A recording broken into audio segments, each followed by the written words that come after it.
کہ ان کے دکاندار کسی بھی مسلمان کو اشیاء خوردنی، مٹھائی وغیرہ لے کر شربت، دودھ، دہی تک اپنے ہاتھ سے نہیں دیتے تھے۔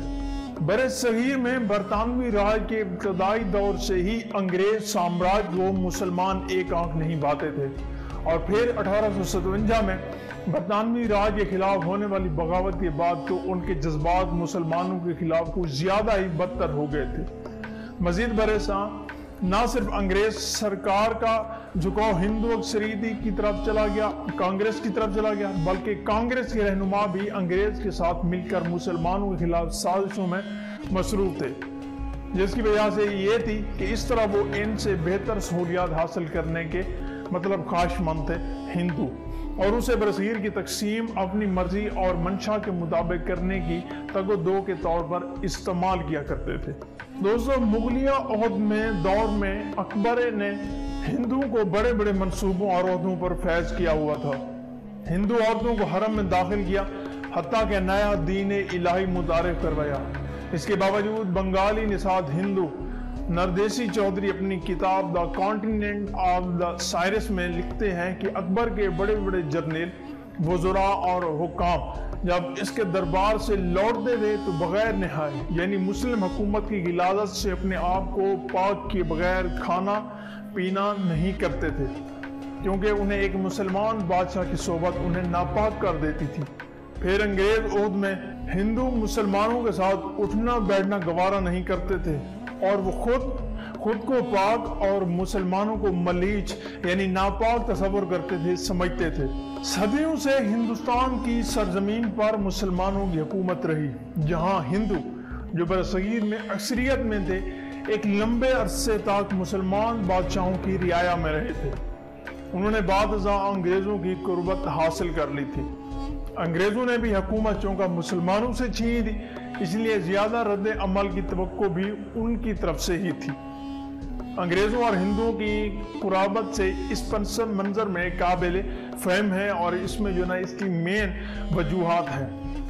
مسلمانوں کو حکومت سے ہی محروم نہیں کیا گیا، بلکہ مجموعی طور پر وسائل زندگی کے اعتبار سے بھی بہت کمزور کر دیا گیا تھا۔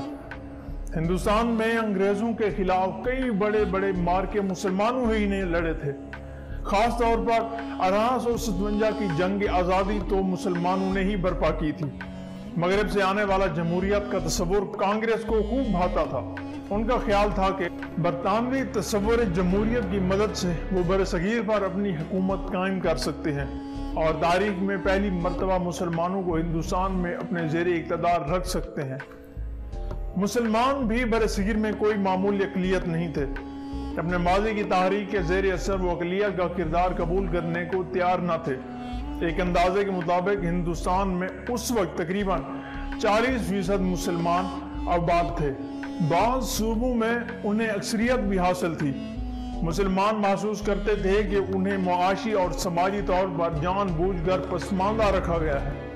مسلمانوں کو یہ بھی احساس تھا، جو ہندوستان کے طول و عرض میں پیش آنے والے واقعات کی روشنی میں درست بھی تھا، کہ ہندو اپنی اجتماعی اکثریت اور مذہبی تصورات کی بنیاد پر مسلمانوں سے تعصب برتتے تھے، اور انہیں بہت سے مقامات پر اپنے سے نیتا تصور کرتے تھے۔ مسلمانوں کو پاک کرنے کے لیے انہوں نے تحریکیں چلائیں۔ چنانچہ 1925 اور 1930 کے درمیان شدی اور شنگسٹن کی تحریکیں چلیں۔ اس وقت ہندو رہنماؤں کا یہ مطالبہ تھا کہ مسلمانوں کو یا تو واپس اپنے آبائی مذہب کی طرف سے لوٹ آنا چاہیے، یعنی وہ ہندو مت اختیار کر لیں، یا انہیں عربستان، ترکی، افغانستان وغیرہ جہاں سے ان کے آباء و اجداد آئے تھے واپس وہاں چلے جانا چاہیے۔ اس کے علاوہ مسلمانوں کو مذہبی آزادی بھی بہت کم دی گئی تھی۔ اس وقت مسلمانوں کے ممتاز رہنماؤں، جن میں قائد اعظم محمد علی جناح شامل تھے، انہوں نے پہلے مرحلے پر ہندوستان کے اتحاد اور مسلم ہندو اتحاد پر زور دیا اور ہندوستان کی وحدت کی بقا کے لیے آواز اٹھائی، لیکن مسلسل تجربات کے بعد وہ اس نتیجے پر پہنچے کہ کانگریس کی قیادت مسلمانوں کو ان کے بنیادی حقوق دینے پر آمادہ نہیں ہے۔ یہاں تک کہ جہاں مسلمان اکثریت میں تھے، متحدہ ہندوستان کے آخری انتخابات کے بعد حکومتوں کی تشکیل میں کانگریس نے وہاں بھی مسلمانوں کو اقتدار سے محروم رکھنے کے لیے ہر طرح کے تجربے کیے۔ یہی وہ اہم اور بنیادی وجوہات تھی جس کے بعد مسلمان رہنماؤں نے آخرکار ایک الگ مسلم ریاست کی تجویز پیش کی۔ یہ تجویز ایک آزاد خود مختار ریاست کو تصور اختیار کرتے کرتے مختلف مراحل سے گزرتی رہی۔ قیام پاکستان کے بعد ان ہندو انتہا پسند فرقہ پرست جماعتوں نے مسلمانوں کو ہندوستان سے نکالنے یا انہیں ہندو بنانے کے لیے کئی باضابطہ تحریکیں شروع کرنی تھی۔ المیہ یہ ہے، آج ہماری نوجوان نسل یہ مقاصد اور اسباب بھول چکی ہے، اور اگر کوئی بتانے کی کوشش بھی کرے تو نوجوان نسل کی اکثریت اس میں کوئی دلچسپی نہیں لیتی۔ یہ وہ عمل ہے جس نے ہمارے نوجوان نسل کی اکثریت کو بھارتی کلچر کی طرف پاکستانی کلچر سے زیادہ مائل کر دیا ہے۔